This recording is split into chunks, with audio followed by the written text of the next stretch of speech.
Assalamualaikum warahmatullahi wabarakatuh. Saya Yunianti Nurul Aulia, NIM 12405183389 dari Manajemen Bisnis Syariah semester 5 kelas H akan menjelaskan makalah dari kelompok 1 sampai kelompok 6. Berikut pembahasannya. Saya akan menyampaikan makalah dari kelompok pertama, yaitu perencanaan sumber daya manusia yang efektif. Arti pengertian perencanaan sumber daya manusia atau Human Rescue Planning yaitu proses peramalan sistematis yang menghubungkan kebutuhan sumber daya manusia suatu organisasi dengan rencana strategisnya untuk memastikan bahwa kepegawaiannya memadai, berkualitas, dan cukup kompeten untuk mencapai tujuan organisasinya. Nah, manfaat perencanaan sumber daya manusia. Perencanaan yang tepat sasaran akan membuat perusahaan lebih efektif dan efisien. Artinya, perusahaan berjalan dengan baik, dengan personel yang produktif dan jumlah karyawan yang sesuai dengan kebutuhan. Karyawan yang produktif adalah karyawan yang mampu bekerja sesuai dengan SOP dan dengan jam kerja yang sudah ditentukan. Nah, untuk selanjutnya yaitu tanggung jawab perencanaan sumber daya manusia. Sumber daya manusia mempunyai pengaruh sangat krusial di sebuah organisasi atau perusahaan. Tidak jarang dijadikan tolak ukur kesuksesan suatu organisasi. Semakin baik sumber daya manusia yang dikelola, akan semakin baik pula kesuksesan organisasi di masa mendatang. Begitu pula, jika sumber daya manusia yang tidak dikelola dengan baik, maka akan kesulitan mencapai efektivitas perusahaan. Peran strategi ini mendekatkan bahwa orang-orang dalam organisasi merupakan sumber daya yang penting dan investasi organisasi yang besar. Agar sumber daya manusia dapat berperan strategi, maka harus fokus pada masalah-masalah dan implikasi sumber daya manusia jangka panjang. Selanjutnya yaitu mengelola kelebihan sumber daya manusia. Perusahaan dapat mendorong peningkatan produktivitas kerja karyawan dengan berbagai macam intervensi. Selain itu, perusahaan juga dapat melakukan efisiensi penggunaan tenaga kerja dengan menganalisis seberapa besar beban kerja yang dimiliki oleh setiap jabatan yang ada. Dalam perencanaan ini ada masalah dalam pengaturan sumber daya manusia, yaitu tenaga kerja yang kurang terdidik atau kurang terampil. Dampaknya adalah rendahnya produktivitas yang mempengaruhi dalam membuat perencanaan sumber daya manusia. Ada pertimbangan biaya pegawai juga menjadi faktor penting sebagai acuan dalam menentukan jumlah karyawan yang akan direkrut. Hal ini dimungkinkan karena biaya pegawai merupakan biaya yang bersifat jangka panjang dan cenderung meningkat setiap tahun karena inflasi. Dalam makalah kelompok 2, yaitu membahas analisis pekerjaan dan analisis tenaga kerja. Analisis pekerjaan merupakan masukan untuk berbagai aktivitas sumber daya manusia dan biasanya mengumpulkan informasi mengenai tugas tertentu atau apa yang dikerjakan oleh seseorang. Dalam analisis ini ada dimensi pekerjaan. Dimensi pekerjaan adalah ruang lingkup untuk pekerjaan tertentu dalam hal tugas atau tanggung jawab yang diperlukan. Dimensi tersebut yaitu fisik, psikologi, sosial, dan kekuasaan. Nah, dalam analisis pekerjaan ada beberapa tujuan, manfaat, dan fungsinya. Ada 12 tujuan analisis pekerjaan. Yang pertama, job description. Yang kedua, job classification. Yang ketiga, job evaluation. Yang keempat, job design recruiting. Yang kelima, personal recruitment. Yang keenam, performance appraisal. Yang ke-7, worker training. Yang ke-8, worker mobility. Yang ke-9, efisiensi. Yang ke-10, safety. Yang ke-11, human rescue planning. Yang terakhir, legal.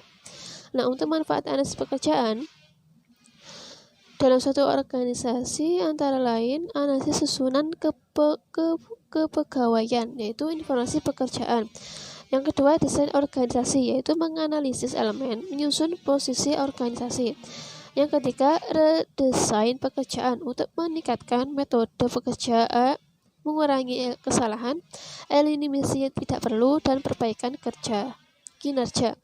Nah, berikutnya fungsi analisis pekerjaan. Fungsi analisis pekerjaan dijelaskan oleh Haidar Nawawi. Ada beberapa poin antara lain perencanaan dan pengadaan tenaga kerja, rekrutmen dan seleksi tenaga kerja, orientasi dan pelatihan, pengembangan karir khususnya promosi dan pemindahan, pengaturan kompensasi, penilaian karya, dan konseling. Selanjutnya yaitu analisis tenaga kerja. Tenaga kerja adalah pemilik faktor produksi yang menawarkan jasa dan memiliki peranan penting dalam proses produksi. Pada makalah kelompok 3 dijelaskan pengertian desain pekerjaan. Apa sih desain pekerjaan itu? Yaitu suatu alat untuk memotivasi dan memberi tantangan pada karyawan. Oleh karena itu, perusahaan perlu memiliki suatu sistem kerja yang dapat menunjang tercapainya tujuan perusahaan secara efektif dan efisien, yang dapat merangsang karyawan untuk bekerja secara produktif, mengurangi timbulnya rasa bosan, dan dapat kepuasan kerja. Desain pekerjaan terkadang digunakan untuk menghadapi stres kerja yang dihadapi oleh karyawan. Nah, selanjutnya job description. Menurut Popal menyatakan bahwa pembagian kerja adalah rekaman tertulis mengenai tanggung jawab dari pekerjaan tertentu. Dokumen ini menunjukkan kualifikasi yang dibutuhkan untuk jabatan tertentu dan mengurai bagaimana pekerjaan tersebut berhubungan dengan bagian lain dalam perusahaan. Kelompok 4 yaitu rekrutmen tenaga kerja. Apa sih artinya rekrutmen?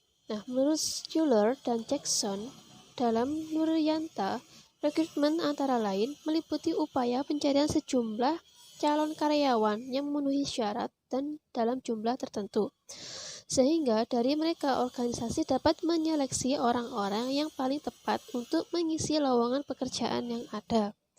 Nah, apa sih tujuan rekrutmen? Tujuan rekrutmen adalah memenuhi kebutuhan perusahaan dalam sumber daya manusia dan mendapatkan sekumpulan calon pekerja yang memenuhi syarat yang dapat memenuhi harapan perusahaan. Untuk mendapatkan sumber daya manusia yang berkualitas sesuai dengan harapan dan tujuan perusahaan. Nah, dalam rekrutmen ada beberapa kebijakan.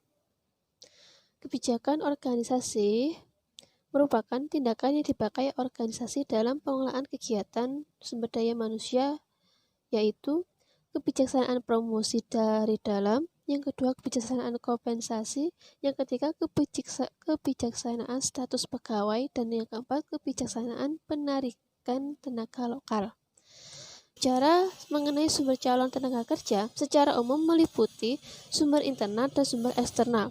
Nah, sumber internal ini dari orang-orang yang sudah menjadi pegawai perusahaan, yang sudah menduduki jabatan tertentu, mungkin dapat dipindahkan atau dipromosikan, diturun jabatan atau mengisi jabatan yang lainnya.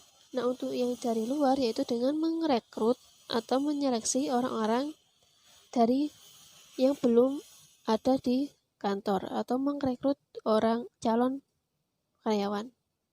Kelompok 5 yaitu dengan membahas manajemen sumber daya manusia, seleksi tenaga kerja. Pengertian seleksi adalah usaha pertama yang harus dilakukan perusahaan untuk memperoleh karyawan yang kualifikasi dan kompeten yang akan menjabat serta mengerjakan semua pekerjaan dalam perusahaan tersebut.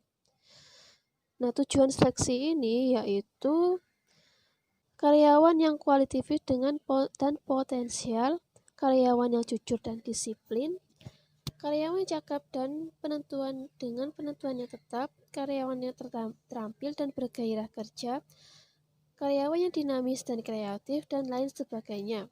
Dalam seleksi ada beberapa tahapan dan teknik untuk menyeleksi calon karyawan agar sesuai dengan harapan perusahaan. Nah, Berikut ini adalah proses seleksi penerimaan karyawan baru pada umumnya, yaitu wawancara awal, pengujian seleksi, wawancara ketenaga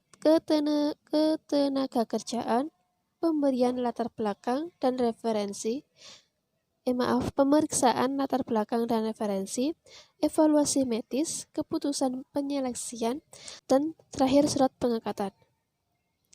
Nah, untuk materi yang terakhir dari makalah kelompok 6 yaitu orientasi dan penetapan tenaga kerja.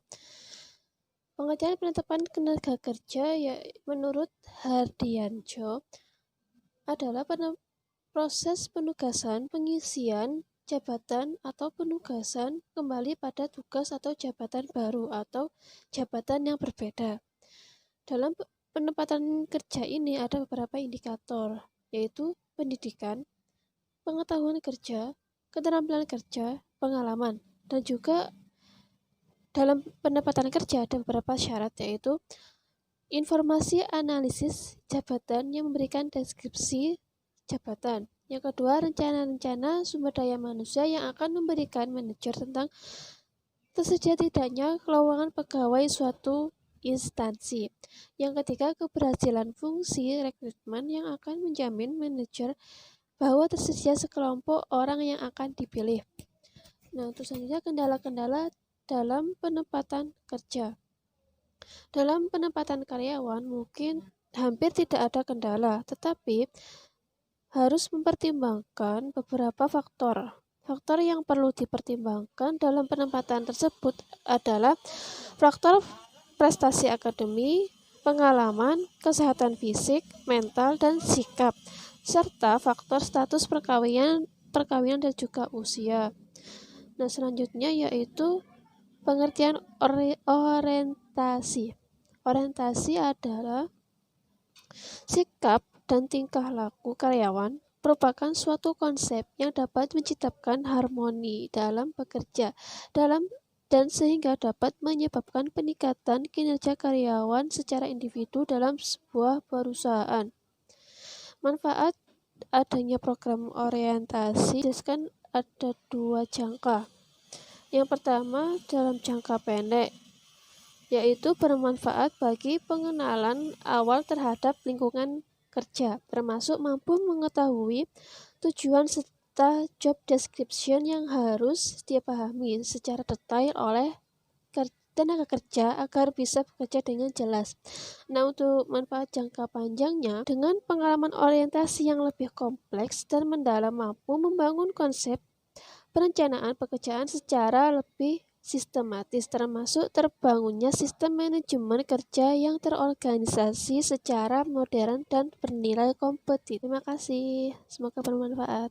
Nah, itu tadi adalah penjelasan dari saya dari makalah 1 sampai makalah 6.